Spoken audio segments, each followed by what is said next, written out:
चलिए जानते हैं दिल्ली की 25 बड़ी खबरों को सिर्फ 10 मिनट में। लेकिन उससे पहले वीडियो को लाइक और चैनल को सब्सक्राइब जरूर करें।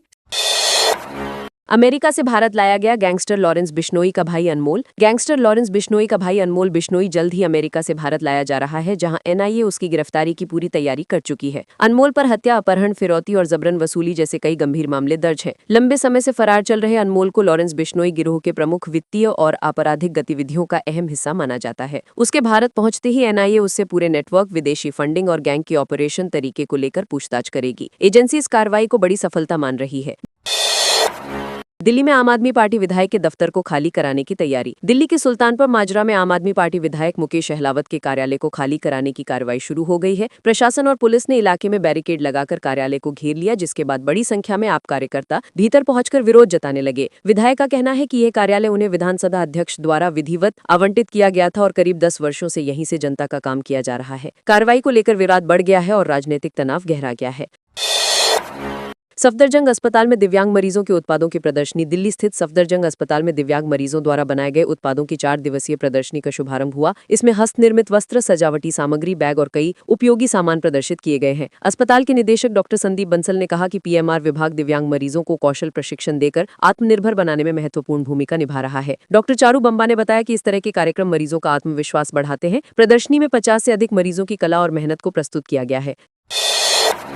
जिस पत्थर से मिलता है हीरा, वो भी भारत मंडपम में प्रदर्शित। अंतर्राष्ट्रीय व्यापार मेले में भारत मंडपम में एक विशेष पत्थर प्रदर्शित किया गया है, जिसे हीरे का प्राकृतिक स्रोत माना जाता है। ये अनूठा पत्थर आगंतुकों के लिए आकर्षण का केंद्र बना हुआ है, क्योंकि इसके माध्यम से लोग जान पा रहे हैं कि धरती की गहराइयों में हीरा किस तरह बनता है। प्रदर्शनी में विशेषज्ञ हीरे के निर्माण की वैज्ञानिक प्रक्रिया, संरचना और खनन विधियों के बारे में आगंतुकों को जानकारी दे रहे हैं। पत्थर को करीब से देखने लोग लगातार पहुंच रहे हैं। दक्षिणी रिज को आरक्षित वन घोषित करने की अधिसूचना। पूरी दिल्ली सरकार ने दक्षिणी रिज को आरक्षित वन घोषित करने की अधिसूचना जारी कर दी है, जिसे राजधानी के इस महत्वपूर्ण हरित क्षेत्र को कानूनी सुरक्षा प्राप्त हो गई है। दक्षिणी रिज दिल्ली का सबसे बड़ा प्राकृतिक जंगल क्षेत्र है और इसे संरक्षित करने की मांग लंबे समय से उठ रही थी। अब यहाँ किसी भी प्रकार के निर्माण, कटाई या भूमि परिवर्तन पर प्रतिबंध लागू होगा। सरकार का कहना है कि ये कदम दिल्ली के पर्यावरण संरक्षण, जैव विविधता बचाने और प्रदूषण नियंत्रित करने की दिशा में बेहद महत्वपूर्ण साबित होगा। EQI आंकड़ों के बाद प्रदूषकों की हिस्सेदारी पर उठे सवाल। दिल्ली में प्रदूषण को लेकर जारी किए जाने वाले डिसीजन सपोर्ट सिस्टम के आंकड़े लगातार गलत साबित होने पर सवाल उठने लगे हैं। DSS का उद्देश्य प्रदूषण के स्रोतों की सटीक पहचान करना और नीति निर्धारण में मदद देना था, लेकिन हाल के दिनों में इसके अनुमान वास्तविक प्रदूषण स्तर से मेल नहीं खा रहे। विशेषज्ञों का कहना है कि गलत पूर्वानुमान से प्रदूषण नियंत्रण की रणनीति प्रभावित हो सकती है। सरकार और एजेंसियों से DSS की डेटा की समीक्षा और सुधार की मांग तेज हो गई है।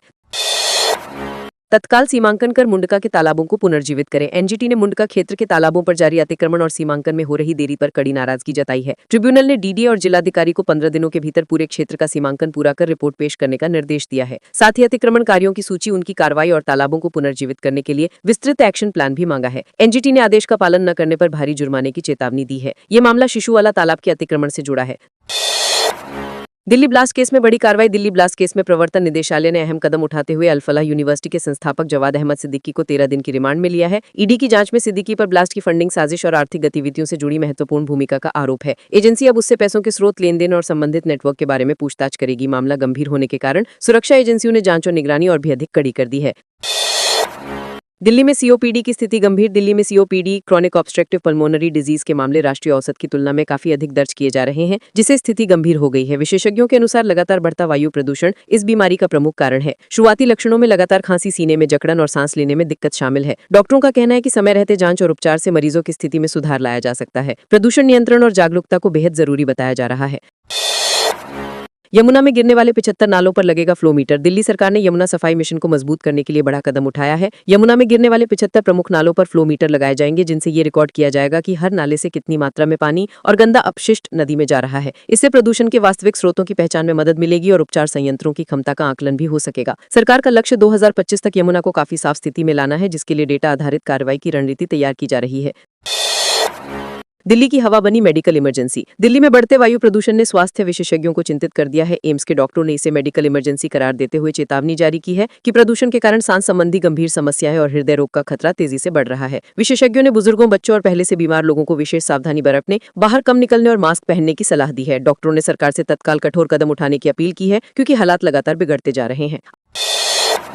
आम आदमी पार्टी की भीतरघातियों पर नजर। दिल्ली नगर निगम उपचुनाव के दौरान पार्टी उम्मीदवारों के खिलाफ भीतरघात की शिकायतें सामने आने के बाद आम आदमी पार्टी अब कड़े रुख में दिख रही है। पार्टी नेतृत्व को जानकारी मिली है कि कुछ लोकल नेता टिकट वितरण से नाराज होकर आधिकारिक उम्मीदवारों का समर्थन नहीं कर रहे। रिश्तेदारी आधारित नाराजगी भी सामने आई है। पार्टी ने स्पष्ट किया है कि अनुशासनहीनता बर्दाश्त नहीं की जाएगी और दोषी पाए जाने पर कार्रवाई निश्चित है। उपचुनाव में बेहतर प्रदर्शन सुनिश्चित करने के लिए निगरानी बढ़ा दी गई है।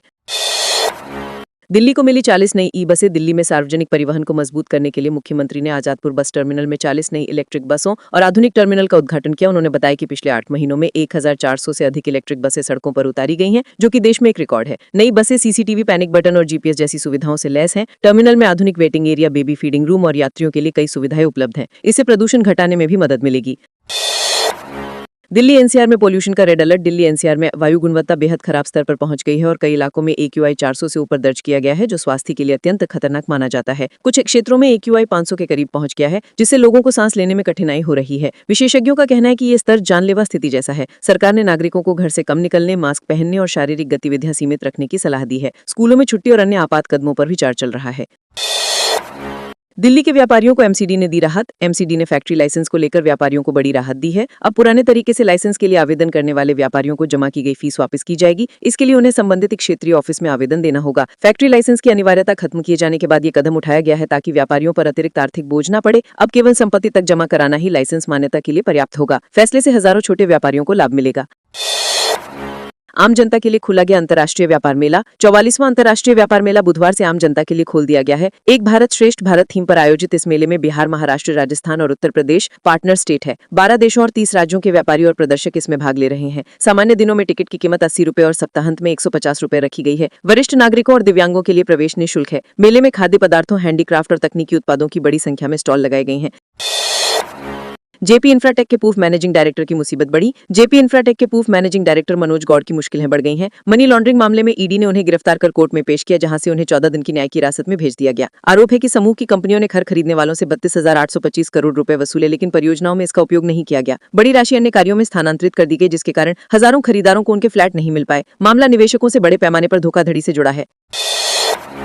राजेंद्र नगर मेट्रो स्टेशन से कूदकर 10वीं कक्षा के छात्र ने दी जान। दिल्ली के राजेंद्र नगर मेट्रो स्टेशन पर 10वीं कक्षा के एक छात्र ने ट्रेन के सामने कूदकर आत्महत्या कर ली, जिससे स्टेशन पर अफरा तफरी मच गई। प्रारंभिक जांच में पता चला है कि छात्र मानसिक तनाव से गुजर रहा था और एक शिक्षक द्वारा कथित परेशान किए जाने के कारण उसने ये कदम उठाया। पुलिस ने शव को कब्जे में लेकर मामले की जांच शुरू कर दी है और परिवार से बातचीत कर रही है। पुलिस घटना से जुड़े सभी पहलुओं की विस्तृत जांच कर रही है।